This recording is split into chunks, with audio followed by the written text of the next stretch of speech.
Bonjour, je m'appelle Lilou, je suis ingénieure agroalimentaire et aujourd'hui, on va visiter la ferme du futur, la canopée d'Amance. Suivez-moi.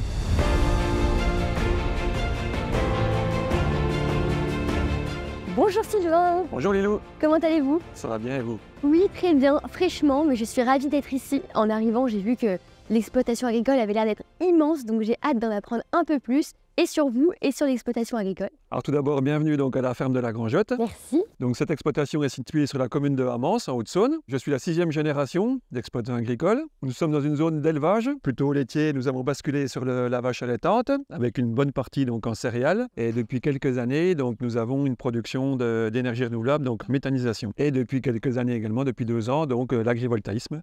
Le sujet qui nous tient à cœur donc aujourd'hui. L'exploitation, donc il y a un peu plus de 800 hectares sur la ferme. Il y a à peu près 250 animaux, donc 250 limousines. Ok, donc ce sont des races à viande. C'est des races à viande, tout à fait. Alors, au-delà de votre élevage, vous avez une activité de méthanisation. Est-ce que vous pouvez me la montrer et m'en dire un petit peu plus à ce sujet?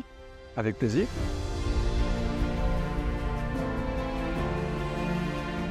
Mais c'est quoi exactement la méthanisation?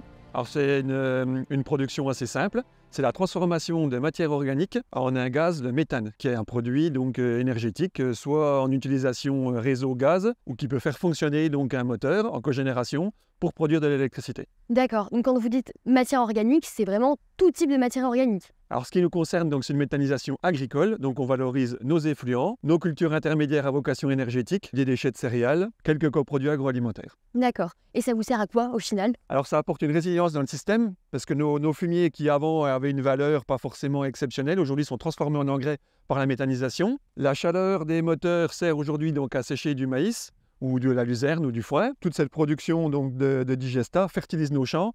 Donc nous sommes aujourd'hui indépendants à 60% de nos achats d'engrais. Et ça fait combien de temps à peu près que vous pratiquez cette activité? Ça a 7 ans.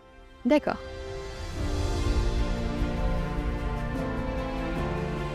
Nous pouvons nous diriger donc vers la canopée qui a été construite il y a 2 ans avec la société TSE Énergie. Donc c'est un sujet qui nous tenait à cœur, que c'est un prolongement de nos activités d'énergie renouvelable.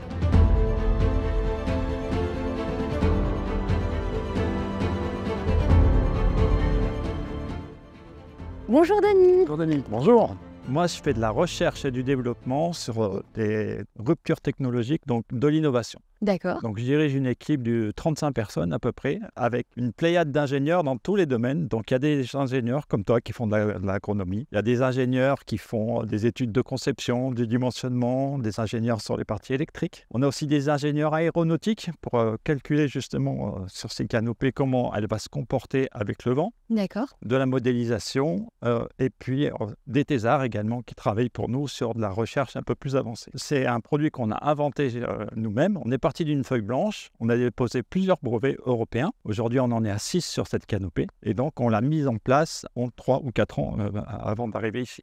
Ok. Et ça a des avantages concrètement pour les cultures? Ça fonctionne comment? L'idée de la canopée, c'est en fait de protéger les cultures. Okay. Aujourd'hui, avec le réchauffement climatique, on n'arrive plus à cultiver, on a des rendements qui sont déplorables parce que tous les produits sèchent très rapidement avant d'arriver à maturité. Grâce à la couverture qu'on génère avec ces panneaux solaires, on va garder de l'humidité et baisser la température. Du coup, on aura vraiment des cultures qui vont s'épanouir en plein été sous notre canopée. Très bien.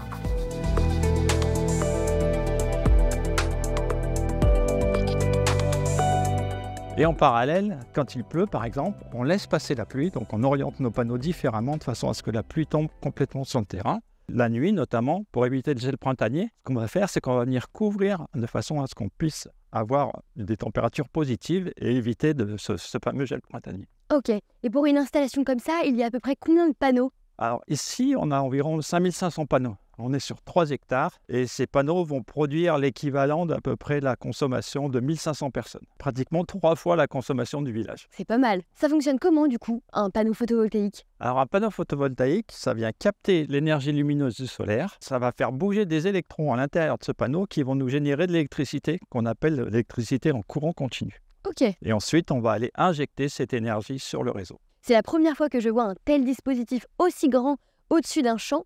C'est quand même fou qu'il soit situé à Amance. Comment ça se fait? Alors c'est tout à fait normal parce que c'est une première mondiale, donc on n'a pas pu le voir avant, effectivement. Et ici, vraiment, c'est un laboratoire d'expérimentation grandeur réelle. On est à Amance parce qu'il faut se mettre au-dessus des champs de culture. D'accord? Donc là, on est vraiment en pleine campagne. Et donc, on va pendant plusieurs années expérimenter quelle protection on va pouvoir apporter à la culture. Alors d'un point de vue technologique, ça c'est notre premier prototype. Depuis 2 ans, on en a réalisé 3 autres maintenant. À chaque fois, on va améliorer ces prototypes, notamment pour mettre la bonne quantité de lumière sur le champ. Ensuite, pour diminuer les coûts, de façon à pouvoir industrialiser le produit. Et maintenant, sur les cultures, on va tester différentes choses, notamment par rapport à une partie témoin. On va comparer ce qui se passe entre donc, une culture classique sans protection et une culture avec l'ombrage que l'on va générer. Donc on peut appeler ça un champ d'expérimentation ici. Exactement. Très bien. Là, sur l'installation, on a plus de 600 capteurs qui vont nous permettre de mesurer tous les paramètres. Ok. L'idée, ça va être de modéliser tout ça et ensuite d'anticiper le futur avec le réchauffement climatique pour aller adapter des semences avec de la production d'énergie solaire. Ok.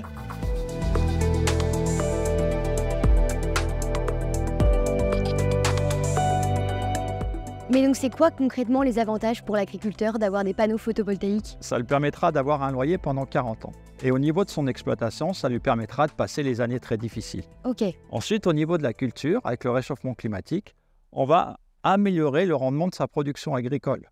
Parce que d'une part, on va protéger la plantation des températures les plus élevées, et d'autre part, on va augmenter l'humidité, ce qu'on appelle la réserve hydrique, tu connais bien ça avec tes études, sur le terrain. Ok, c'est un dispositif impressionnant. Est-ce qu'on peut dire que c'est ce type d'innovation qui va nous permettre dans le futur de mieux manger et également d'avoir une agriculture plus durable? Complètement. Ce type d'installation va permettre, comme je le disais tout à l'heure, d'avoir une culture de meilleure qualité grâce aux protections qu'on apporte. Mais en plus de ça, on amène d'autres services. Sur les nouvelles installations, on a intégré des systèmes d'irrigation qui sont complètement automatisés, pilotables à partir d'un smartphone ou d'un ordinateur, qui vont permettre à l'agriculteur de venir irriguer son champ juste avec la bonne quantité d'eau nécessaire. En moyenne, on estime qu'on a besoin de 30% d'eau en moins grâce à nos installations, dues à l'ombrage que l'on génère, plus à l'efficience de nos systèmes. D'accord, donc ça permet vraiment de gérer correctement les ressources. Exactement. En parallèle de ça, ça permet un gain de temps pour l'agriculteur puisqu'il va faire ça tout en automatique. Et on va aller même plus loin dans le futur parce qu'on va faire de la fertirrigation. Grâce à nos installations d'irrigation, on pourra en même temps apporter les engrais nécessaires à ces cultures de façon entièrement automatisée. C'est vraiment génial. On sent que l'objectif de cette exploitation agricole, c'est quand même d'avoir une production quasiment autonome dans les futures années. Et on aura, grâce à ça, encore plus de transparence à partir de la production jusqu'à la consommation pour les clients. Exactement.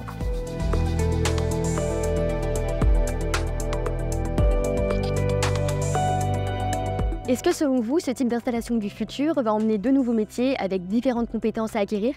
Complètement. Il faut bien comprendre que cette installation a permis de faire émerger une nouvelle activité qu'on appelle aujourd'hui l'agri-PV. Ça a donné lieu au niveau de l'État, du gouvernement, à des décrets, à des nouvelles solutions qui vont être mises en place sur l'ensemble des champs solaires en France. Et ça va nous permettre de créer beaucoup de métiers avec des emplois qui sont forcément sur le territoire national.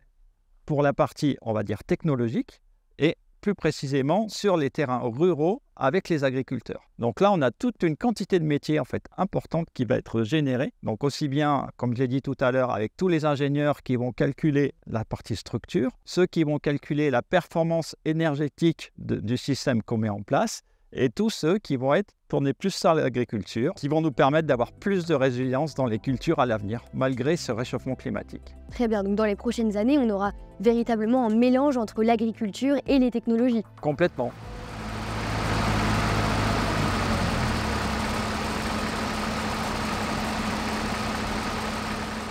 Sylvain, qu'est-ce que c'est que cet engin agricole? Alors, c'est un outil pour protéger les plantes. On s'en sert régulièrement, soit pour détruire les mauvaises herbes, soit pour protéger les plantes des champignons, soit pour apporter des oligo-éléments, nourrir aussi, beaucoup de nutrition, voilà. Trop bien. Et en plus, elle passe sous la canopée. Qu'est-ce que vous pensez des fermes du futur? Est-ce que pour vous, ça, c'est l'agriculture de demain? Le futur est important.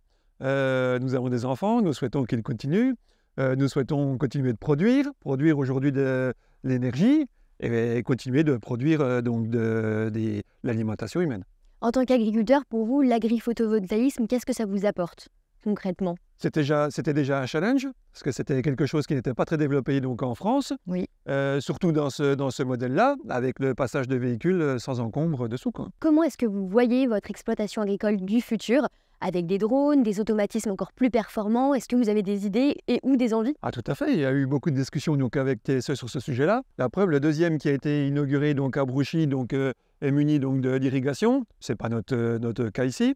Demain, pourquoi pas robotiser? La contrainte d'avoir des poteaux peut aussi être contrecarrée par l'utilisation de robots, le rechargement en énergie solaire. Et demain, sur ce qui nous intéresse aujourd'hui, c'est peut-être la diversification dans les productions à valeur ajoutée. L'arboriculture, voilà, c'est un outil qui pourrait être utilisé à différentes fins.